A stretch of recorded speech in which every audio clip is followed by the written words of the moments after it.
Well, here we are once again. This is Physics 105A, and it is the video lecture 8, Physics 105A video lecture 8. And I'm in the big lecture hall, and there's some serious glare up on the upper board there. We're just going to see what happens, okay? Live and learn. It's been a week, got to get back in the groove anyway. So we start off with some announcements. We have an exam on Friday this week, and make sure when you turn in your exam, which you're just going to email to me having scanned it or photographed it or something, make sure that I can print it out. So most of the homework prints out well, but some of them don't print out well, and you want to make sure that that's dialed in before Friday. Okay, that's plenty of time to figure that out. Good, so today's lecture is the Kepler problem as far as we can get. The video lecture 9, which will be the last one for this week, we're doing 2 this week before the exam, will be the review session, and we're reviewing oscillations, heavy on the Fourier series and complex numbers, and then the whole central force formalism, depending on how far we've gotten here. Yeah, so we'll do a good review, and then you should be ready to go. Yeah, as always, take really good notes and fill them in again if you can. I just say repeat the lecture and fill in some of the things you didn't get the first time. Good, and as far as this glare goes on the upper board, we'll just have to see how that works out. So we're going to talk about the Kepler problem, and I'll just review it, and I'll go through that integration that I had been talking about with you guys last time. Okay, so what is the Kepler problem? It's the central force two-body problem with Newton's law of gravity. And we had, I'm just going to set this whole thing up again. So we had from Newton's law, well, actually we went from 2 to 1 body, and then we found that our Newton's law for one body, m acceleration, okay, we had central force law. In this case, f of r is equal to minus alpha over r squared, and the potential energy that we had integrated up to minus alpha over r,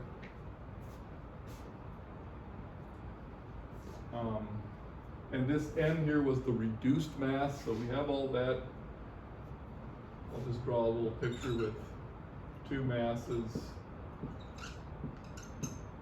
separated by r. That's the r we're talking about, separation distance, but this is of course the reduced mass. Good. So then what we had was plane polar coordinates. Let's go through the whole thing. Conservation of energy, conservation of angular momentum. Those were our conserved quantities. And motion in a plane. Motion is restricted to a plane, so we end up using plane polar coordinates, as you recall. And what did we end up with? We ended up with 1/2 m r dot squared plus L squared over 2m r squared minus alpha over r is equal to E. This was the effective potential that we had studied, and L equal to mr squared E dot. So this was the two differential equations that we had reduced the problem down to, and then kind of where we ended up with was substituting phi for equals mr squared d phi dt. If we turned the integration, instead of finding r of t, we were looking for r of phi, or phi of r. So, therefore we ended up with phi is equal to, and maybe this one I should look up here. What was phi equal to?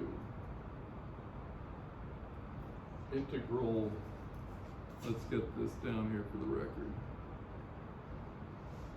Yeah. L over m r squared dr. And then we would have down here our 2 over m e plus alpha over r minus L squared over 2m r squared. Okay, so there's the integral we wanted to do in order to get phi of r. Plus? Yes, okay. And in particular, you guys want to do this integral, okay? This is one of our big goals of the semester, was to go through the Kepler problem and do every step and not miss a single one. So the task was to find phi of r here, and since it's been a week, I'm just going to run through that again. So we have to do this integral. And it turns out to be an inverse cosine. So I'm going to send that up, and let's see what we can do here.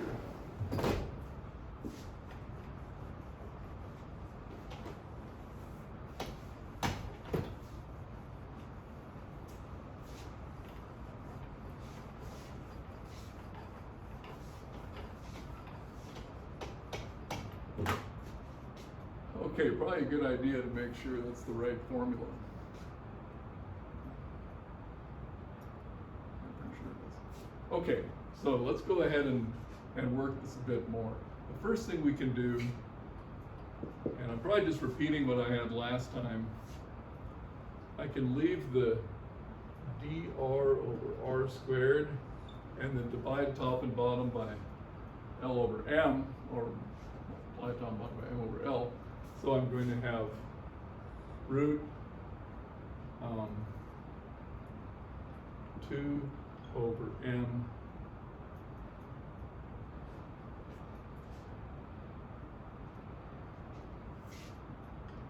squared over L squared e plus alpha over r minus L squared over 2m r squared.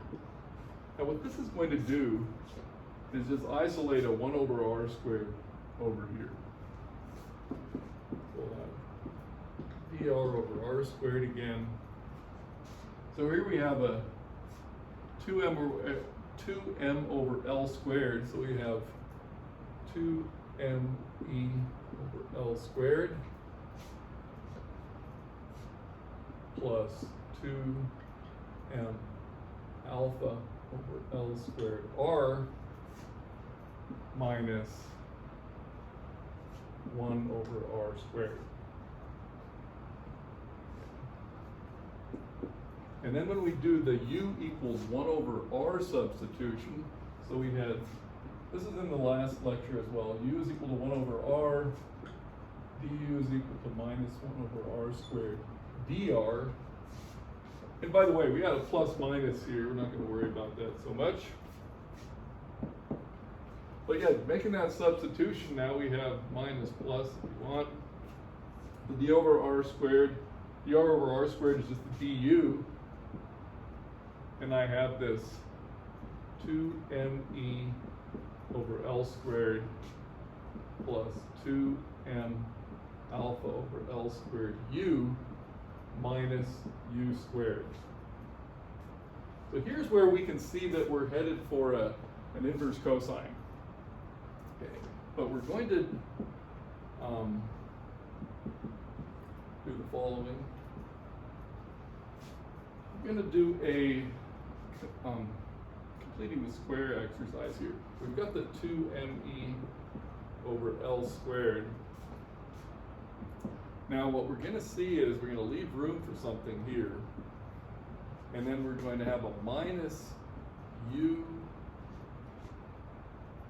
plus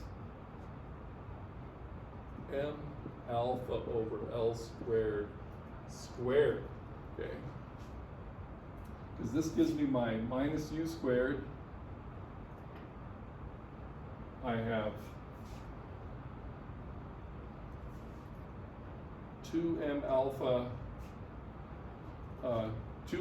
u over L squared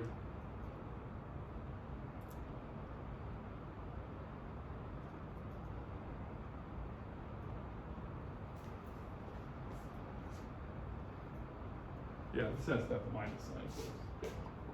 Okay, so yeah, I've got the minus 2m alpha over L squared, the minus sign gives me this plus thing here. And then when I square this, I get m squared alpha squared over L to the fourth.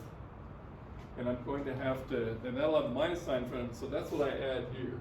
M squared alpha squared over L to the fourth. And this all is under the square root.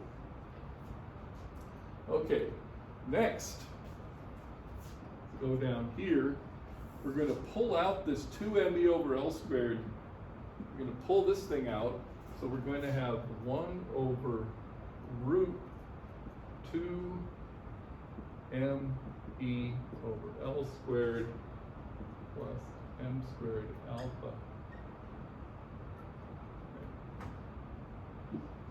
M squared alpha squared fourth. So that's outside the integral. And now we can write this as du over root 1 minus u minus m alpha over L squared divided by the square root over 2me L squared m squared alpha squared L to the fourth. I'm going to put this thing in a square bracket, square the whole thing. Okay, so we're getting there. We do one more substitution. We're going to call this whole thing W.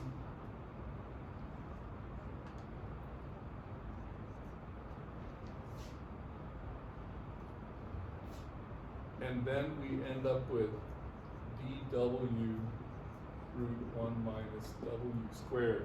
So that's where that inverse cosine is going to come from. There it is.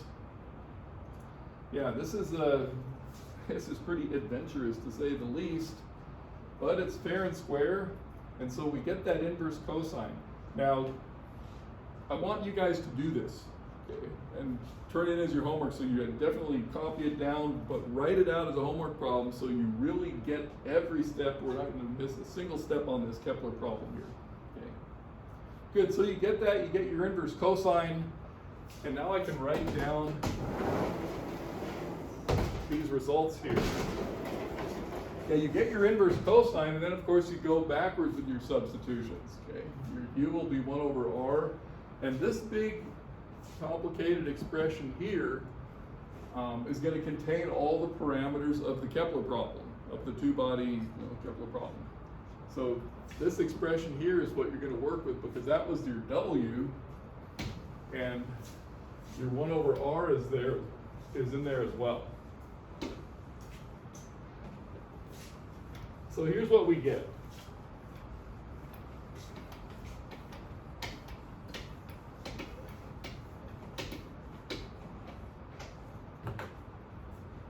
So we're going to end up with inverse cosine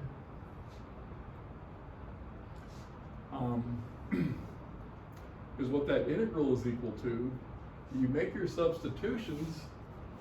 You've got the 1 over r, so we actually have, what do we have here? We have 1 over r minus m alpha over L squared, the whole thing root 2me L squared plus m squared alpha squared over L to the fourth. Okay. There's our expression that we're going to have to work with.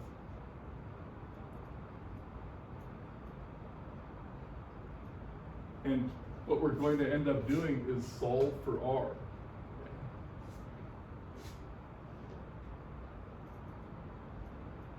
We have to solve for R.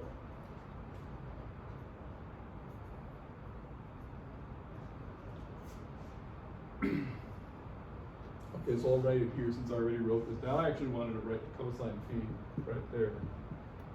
Cosine phi. So now we're actually just solving for 1 over R, and we have to give these things some names, okay? These seemingly complicated expressions here. And once we're done with that,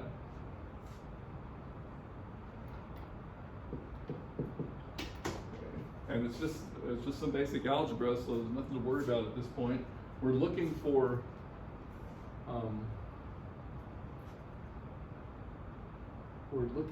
to get the following. R is equal to P over 1 plus E cos phi, because that's the formal expression here that we're going to work with. I may have actually written this up there last time. I just wanted to make sure you see the flow of this whole thing, okay? So you're going to get R is equal to P, the parameter, E, the eccentricity, P over 1 plus E cosine phi.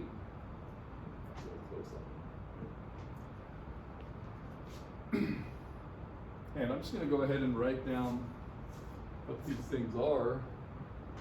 Now, P is just equal to the m alpha over L squared.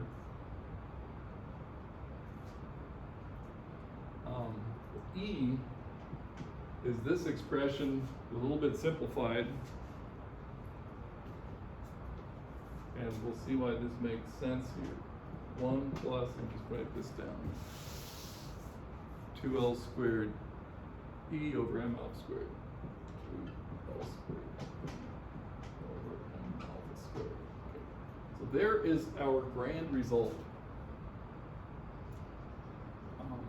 Just obtained by a few steps of algebra. It has everything in it. And this is the one we have to spend some time with to make sure that we get a handle on it. Remember, this is the separation distance, and we're in, we use plane polar coordinates, so we have R as a function of phi. Okay? So R is a function of phi. Now, how are we going to start the analysis of this? A lot of ways we could start the analysis of this. We'll erase that stuff.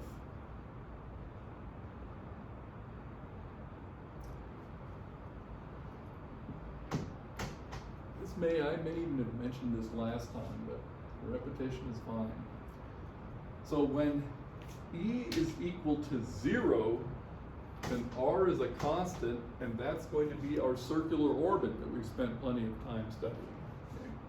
And so we can actually relate everything here back to our effective potential. I think that's the way I want to do this.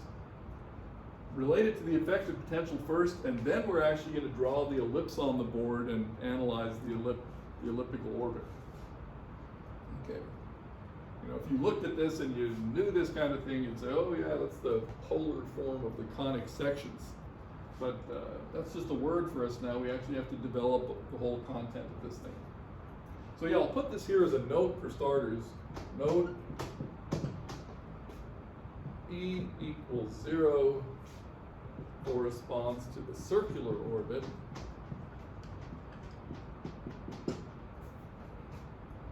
And there's another point I want to make. Let me open up some room right here. So I just briefly want to talk about the effective potential again, because it's such an important concept. And a lot of this stuff was already implicitly there. Okay, so E equals 0, we have a circular orbit, because then P is constant, R is constant. Okay, so we know that. But the other thing we have also, remember the effective potential we had the effective potential as a function of R. It had this generic look to it. It was because we had U effective of R L squared over 2mr squared minus alpha over R, okay? And this was your circular orbit. This was the circular orbit. So, what does that say about the effective potential? Well, the circular orbit is at the minimum of the effective potential, and that must be in here as well. So when E is equal to 0, this E here must be our E sub 0. Also, a comma, E equals 0, E sub 0, right, because it's 0 there. We solve for this energy and we get minus m alpha squared over 2L squared. Okay. Now, question mark.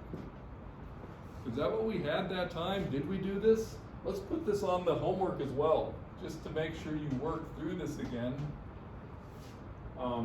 In other words, when you have your R sub 0, you have an E sub 0. The R sub 0 is simply going to be m alpha over L squared, circular orbit, m alpha over L squared, that's our R sub 0.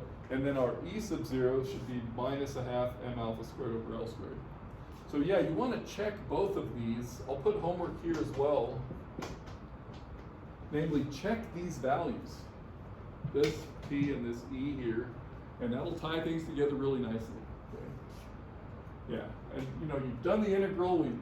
We set this up earlier last time, so actually I just repeated this, but you see how the integral works.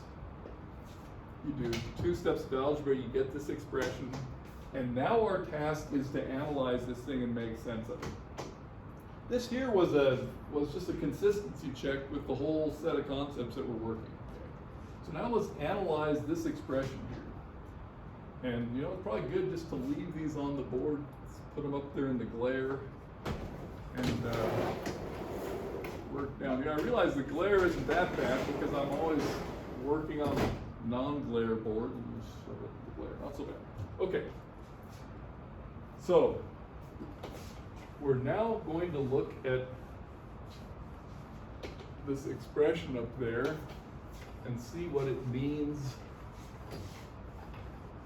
in the plane. So we'll go ahead and draw an XY plane, XY coordinate system, and see what this means here. Because what we want to do is make sure this looks like the ellipses we know about. Good. And this I could probably draw pretty big. So let's point out that we have x is equal to r cos phi, y is equal to r sine phi. That's where we came from, right? Those were the plane polar coordinates. And we have the xy plane. A nice big sketch. Okay. I'll go right to here. Big picture is good on this one, so there's x and y. And here we go. When phi is equal to 0, r is equal to p over 1 plus e. Okay? Phi is equal to 0, cosine phi is 1, so p over 1 plus e. So that means out here we have p over 1 plus e. Then when we swing around, you know, we're orbiting here, when we swing around to phi equals pi, we have p over 1 minus e, cosine of pi is negative 1. So p over 1 minus e, or minus p over 1 minus e, like that. Okay. And when phi is equal to pi over 2 or negative pi over 2, we just have r is equal to p, okay? Because cosine pi over 2 is 0. Okay, so that would be up here and here. But you can see by my construction, I've I wouldn't say I've exaggerated. This is P over 1 minus E has a bigger magnitude, so it stretches out more to the left there. And I'm going to draw the ellipse. And you know, I recommend to everybody to do the ellipse construction sometime, just for fun, you know, 2 pins in the board and a piece of cardboard, and then trace it out with a I'm tempted to go bring that out right now. Because you can never draw such a beautiful ellipse as you'd like to. Okay. Yeah, I'm not happy about that, but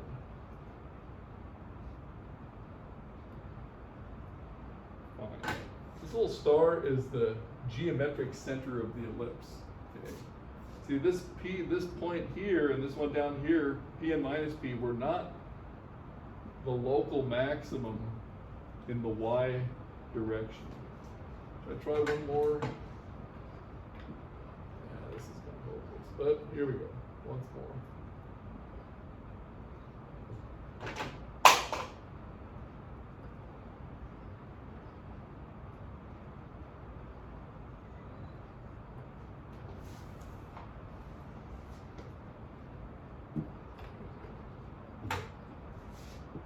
P minus P, this is the geometric center of the ellipse. Okay, let's start labeling this. So we have on the x-axis, we're going to call this 2 times A, and along the y-axis, we're going to say this is 2 times B, and this is the semi-major axis, this is the semi-minor axis of this ellipse. Now this, where I put a star here, that's the geometric center of the ellipse. The origin, that's actually our central point of attraction. Okay. Not the geometric center. The origin is the central point of attraction. You know, we're out here in plane polar coordinates orbiting this thing, r of feet. Okay. So one thing is easy. See, we want to get these parameters in terms of the parameters of the physical parameters. We want to get A and B in terms of physical parameters. So A is going to be easy to get. We're going to get it as follows. 2A is going to be P over 1 plus E plus P over 1 minus E. So it will be P times 1 minus E plus 1 plus E over 1 minus E squared. So the E's cancel. So that'll be 2P over 1 minus E squared. And yeah, we get A is equal to P 1 minus E squared. Put a box around it, there's the one relation. I'm going to erase this since I can. But the thing is, B is not quite as easy to get because we're actually looking for the point over here, looking for this point here. Okay. This is where the maximum is for B, and not just, you know, when phi is plus minus pi over 2. So to get B is actually an interesting problem, and we'll do it right here. I'm going to leave this stuff up because this kind of contains our essential definitions. So in order to get B, what we're going to do is find R of phi, or Y of phi, and then maximize it. First derivative criterion. Okay, so we have this. We'll put this up here as one of our results. A is equal to P over 1 minus E squared. And now we're going to go for B.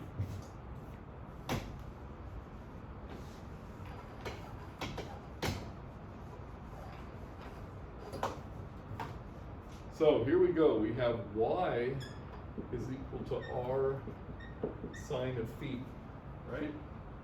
Right here, plane polar coordinates. So what that means is that we have that R up there. So we have P over 1 plus E cosine of phi this times the sine of phi. So there's y, and what we're going to do is take dy d phi and set it equal to 0, and that'll be the extremum, and that'll give us the maximum value of y as we go around with phi there. So dy d phi, set it equal to 0 and see what happens.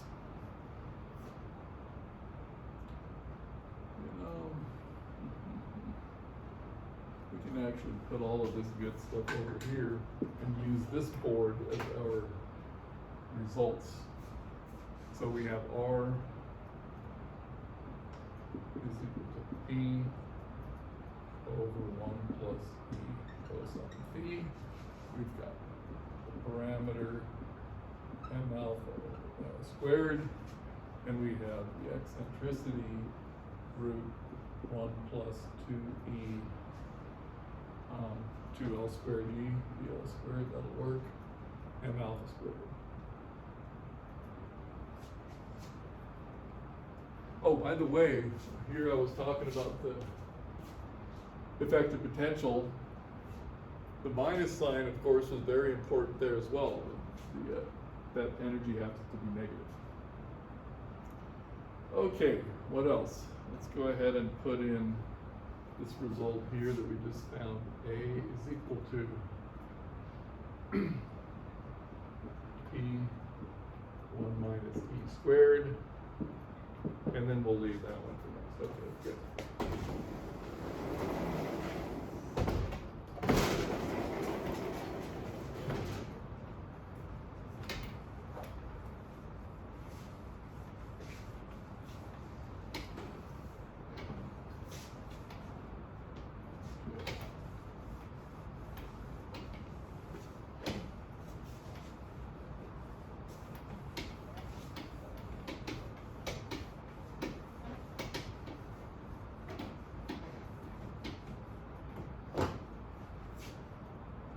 Yes, so we're taking the derivative, so dy dp is equal to p, bring that out, and in the numerator we'd have cos phi 1 plus e cos phi plus sine of phi, and then we'll have a minus 1 plus e cos phi squared, and then derivative of e cos phi would be minus e sine phi. So it's this expression in parentheses that we have to set equal to 0.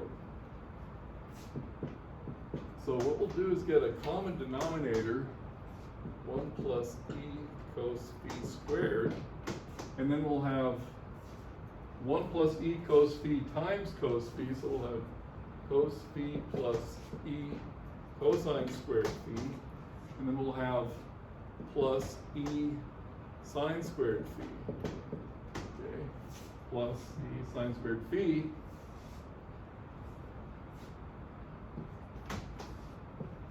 and e cosine squared plus e sine squared is 1, so we end up with p times cos phi plus e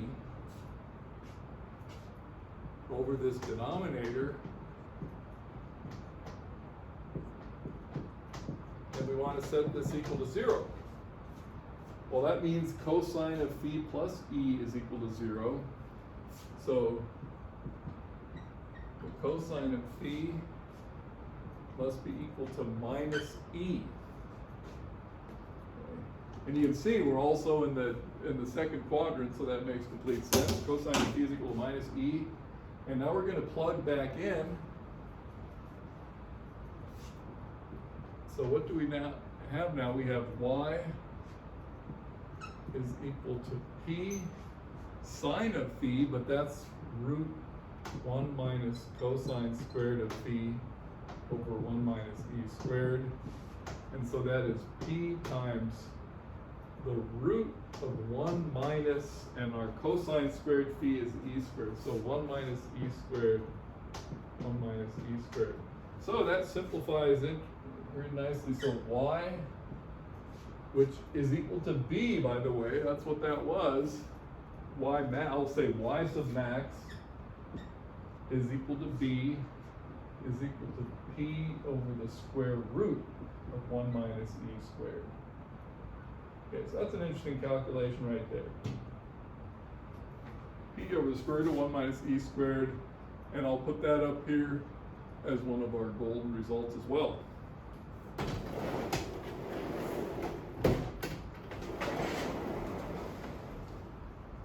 P over the root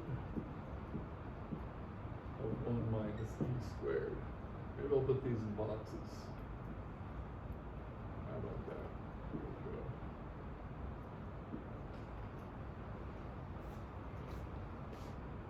Now there's one interesting thing that we need.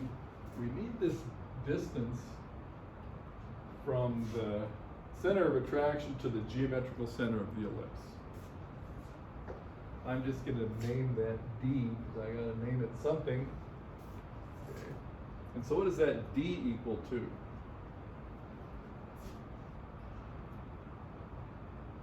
I'll use this upper board again. I'll see. Results up here.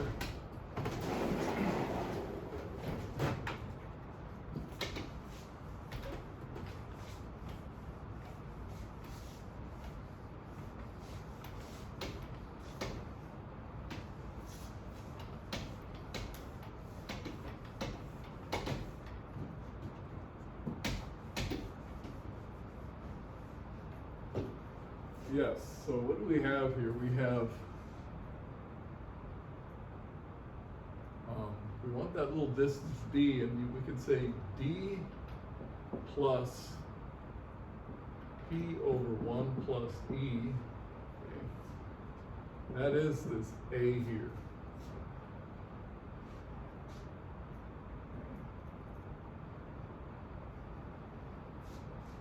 So d is equal to a minus p over 1 plus e, but a is p over 1 minus e squared, so minus p times 1 minus e, 1 minus e squared equals p minus p plus e. So that's equal to e over 1 minus e squared. No, I should have p in there as well. P minus p, p times e, p times e. Plus e squared.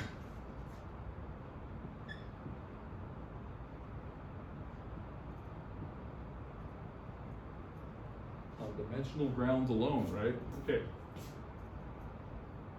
So when the eccentricity is 0 and e is equal to 0, d is equal to p. No, d is equal to 0, of course. Okay, when the eccentricity is 0, d is equal to 0. Good, so we have that. I'm going to go ahead and put that up here as well. 1 minus e squared. Okay, you guys are going to want to check everything I just did, although I think it's legit, because the next thing is, okay, we have all this stuff here, everything expressed in terms of the parameters of the actual problem, right? Which are the physical parameters are here. These are the geometric parameters. Now we want to prove that this really is an ellipse. Okay. We want to prove that this is an ellipse, and that's also a homework problem. And so I'm just going to get us started on this homework.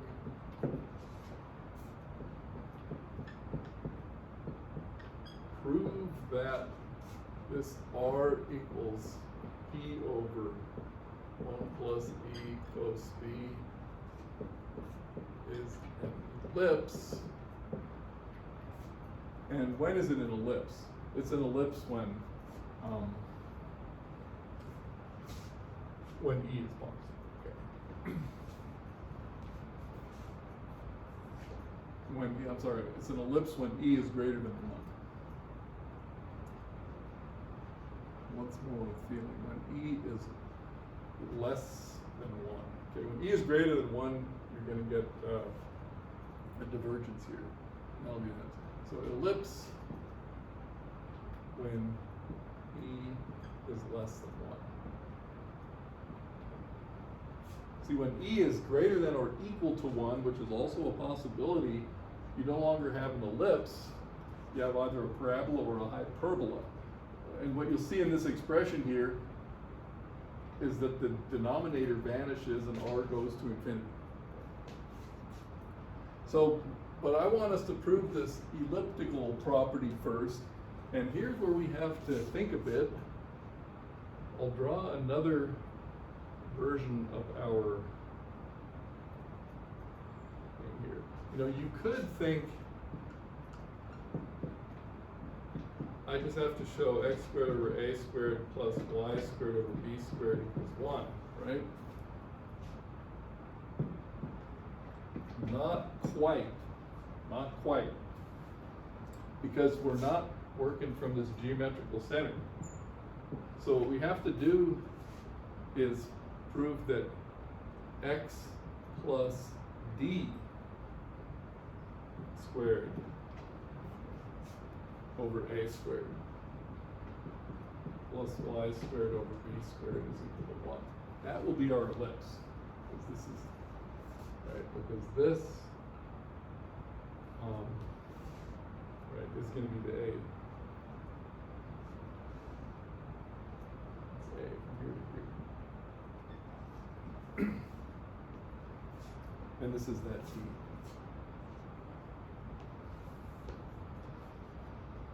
Okay, and that's why we had to get this thing here, e1 minus e squared. And remember, x is equal to r cos phi, y is equal to r sine phi. So this is just a problem that takes a bunch of, it's nothing fancy, but you got to churn it out and then just prove this identity, and then you can declare victory and say you really have an ellipse. And that's what we're after. If we can do that, then we will have proven Kepler's first law using Newtonian gravity. Okay, Kepler's first law was that the orbits were ellipses with the sun at one focus. Okay, so very important. Let's see.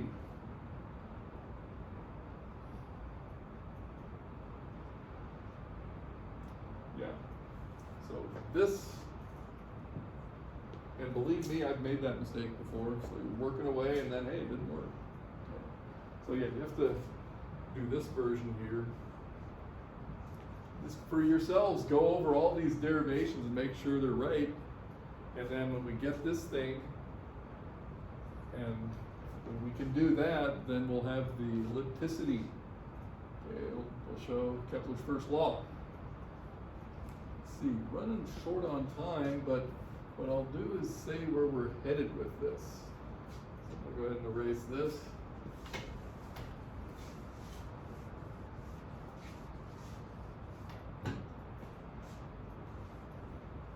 So now, since we had the Kepler problem and it's solved here,